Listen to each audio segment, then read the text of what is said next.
kembali lagi bersama saya Lydia Ramadhani di JB Talks X BDP 24. Kali ini kita kedatangan narasumber yang nantinya akan memberikan inspirasi kepada Sobat Jabun, terutama teman-teman kelas 12 yang akan melanjutkan pendidikan ke jenjang yang lebih tinggi. Di sini kita kedatangan Pak Egy dari salah satu universitas STIE Putra Perdana Indonesia. Halo Pak, selamat datang. Halo, selamat malam. Iya, selamat malam juga Pak. Sebelum kita melanjutkan ke pertanyaan, boleh tahu nggak Pak, background Bapak ini sebagai apa gitu?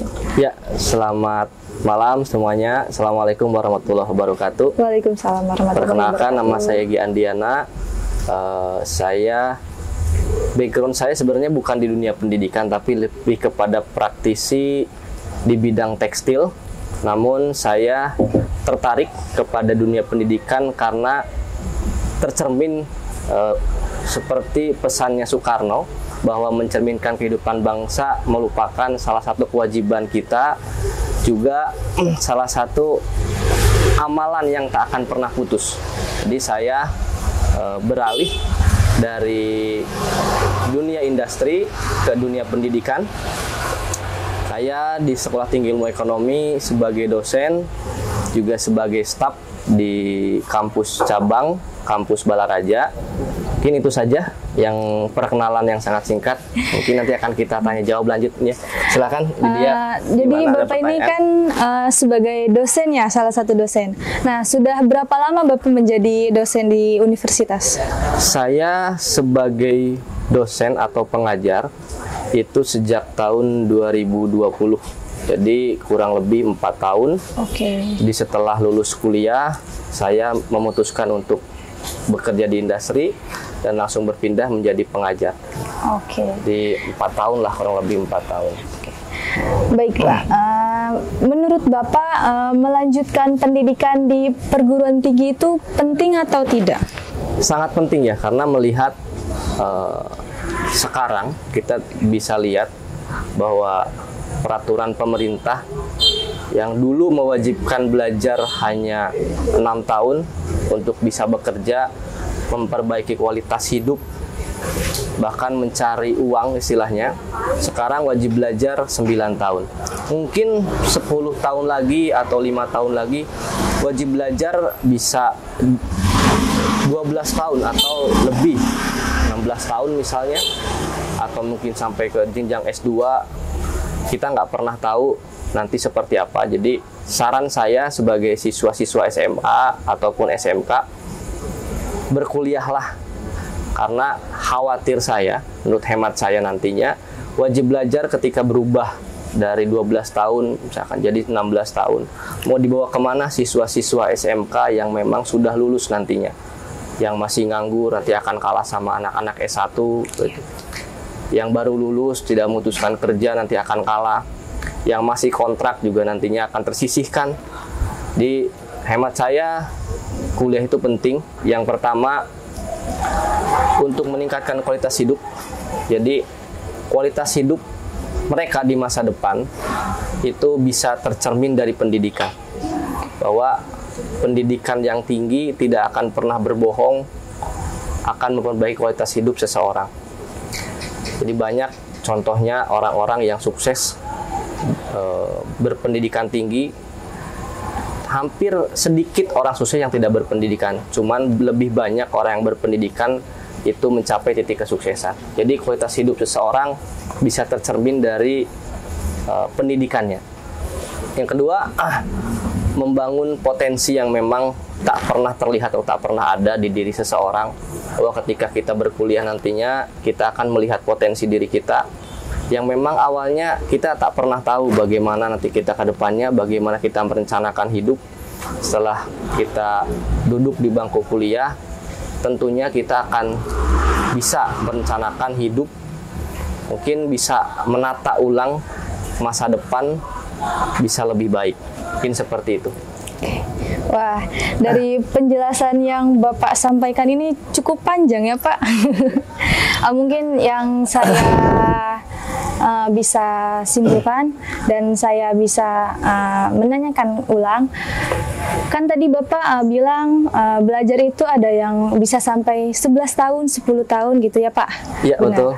Tapi kan ada beberapa yang memang katanya kampus itu memberikan keringanan, belajarnya itu, kuliahnya itu hanya dengan 1,5 tahun.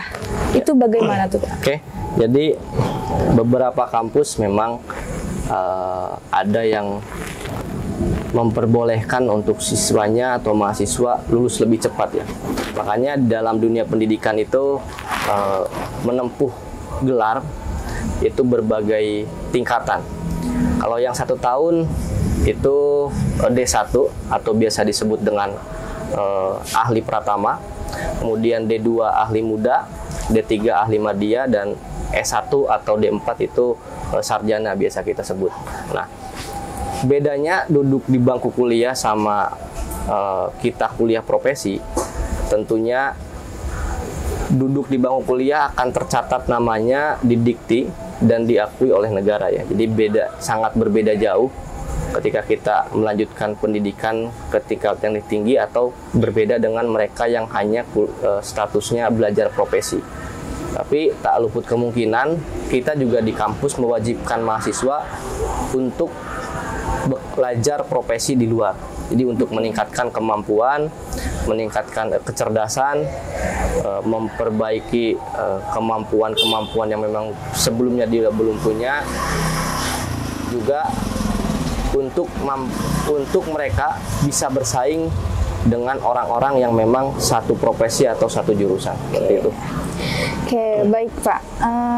Selanjutnya ini, menurut pengalaman Bapak sebagai dosen, perubahan dan tantangan apa aja yang harus kita hadapi ketika nanti memasuki lingkungan kuliah atau perguruan tinggi? Ya, jadi nanti ketika adik-adik semuanya masuk ke perguruan tinggi tentu akan merasakan atmosfer yang berbeda ya. Mungkin ketika adik-adik semuanya bangun pagi memakai seragam rapi, ketika masuk ke kuliah sudah tidak menggunakan seragam lagi, jadi atmosfernya berbeda.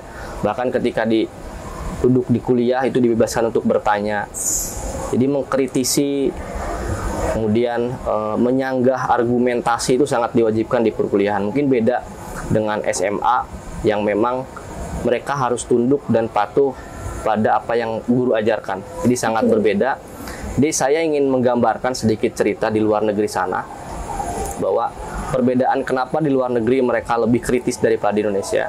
Jadi di sana itu anak SMP, SD itu sudah belajar kritis kepada gurunya. Jadi ketika ada sesuatu yang tidak mereka mengerti, mereka diperbolehkan untuk bertanya apapun, mengkritisi, mengkomentari. Jadi karena sistem pembelajaran berbeda. Nah, dalam pendidikan di Indonesia, kita cuma punya waktu 4 tahun untuk mampu seperti itu, untuk bisa mengkritisi dosen, untuk bisa bertanya, untuk bisa mengkritik dan lain sebagainya. Itu cuma punya waktu 4 tahun. Jadi kesempatan itu hanya lahir 4 tahun ketika kita duduk di bangku sarjana atau S1, seperti itu. Kemudian boleh saya melanjutkan? Boleh Pak, silakan. Jadi nanti mahasiswa itu akan berubah statusnya ya. Yang pertama mungkin adik-adik sudah pernah dengar yang disebut dengan agen of change. Jadi mahasiswa itu adalah penggerak masyarakat untuk melakukan perubahan. Jadi mahasiswa itu punya titel yang sangat banyak. Itu yang pertama. Yang kedua itu yang disebut dengan iron stock. Itu mahasiswa sebagai penerus bangsa. Ya, yang ketiga itu penjaga nilai. Dia berperan sebagai penjaga nilai-nilai kesetaraan hidup, kejujuran, gotong royong sama masyarakat dan sebagainya. Selanjutnya ada kekuatan moral, di mana mahasiswa berperan dalam menjaga keragaman budaya, agama, dan lain sebagainya. Kemudian selanjutnya sosial kontrol, mahasiswa berperan untuk mengatur hal-hal di masyarakat. Dan masih banyak lagi. Jadi banyak sekali titel yang akan disandang ketika adik-adik menjadi mahasiswa. Oke. Baik, untuk para para Sobat Jabun, mungkin kalian sudah mendengarkan tadi inspirasi atau argumen yang telah disampaikan oleh Pak Egy. Jadi kita di sini sebelum menutup argumen ini mungkin saya akan menanyakan saran, Pak. Saran Bapak untuk siswa atau teman-teman kelas 12 yang nantinya akan melanjutkan kuliah supaya bisa memaksimalkan karir mereka itu seperti apa dan bagaimana, Pak? Ya, saran saya buat adik-adik di Jaya Buana, jadi rencanakanlah hidup dari sekarang, perbaikilah kualitas hidup, biarlah Tuhan yang memang nantinya akan memberikan keputusan atas rencana kita. Kita sebagai manusia hanya bisa berdoa dan mengubah apa yang udah pernah kita rencanakan. Berkuliahlah selagi kita mampu, belajarlah selagi kita bisa, bahwa belajar itu adalah kewajiban kita sebagai umat manusia. Pendidikan di Indonesia tidak akan pernah putus. Sistem di Indonesia mungkin akan berubah-berubah. Saran saya sebagai siswa yang cerdas, belajarlah ke tingkat yang lebih tinggi, karena kehidupan Anda akan berubah secara drastis. Terima kasih. Oke, Sobat Jabun, mungkin itu adalah inspirasi atau percakapan yang dapat Sobat Jabun dengarkan oleh salah satu dosen di STIE Putra Perdana Indonesia, yakni Pak Egy. Ya. Sebelumnya terima kasih kepada Pak Egy atas waktunya. Sama-sama. Karena telah menyempatkan datang ke Jaya Buana dan memberikan inspirasi kepada Sobat Jabun dan teman-teman kelas 12. Mungkin saya Lydia Ramadhani akan menutup JB Talks X BDP 24 ini, dan next kita akan ketemu lagi di JB Talks X BDP 24 di lain waktu. Terima kasih.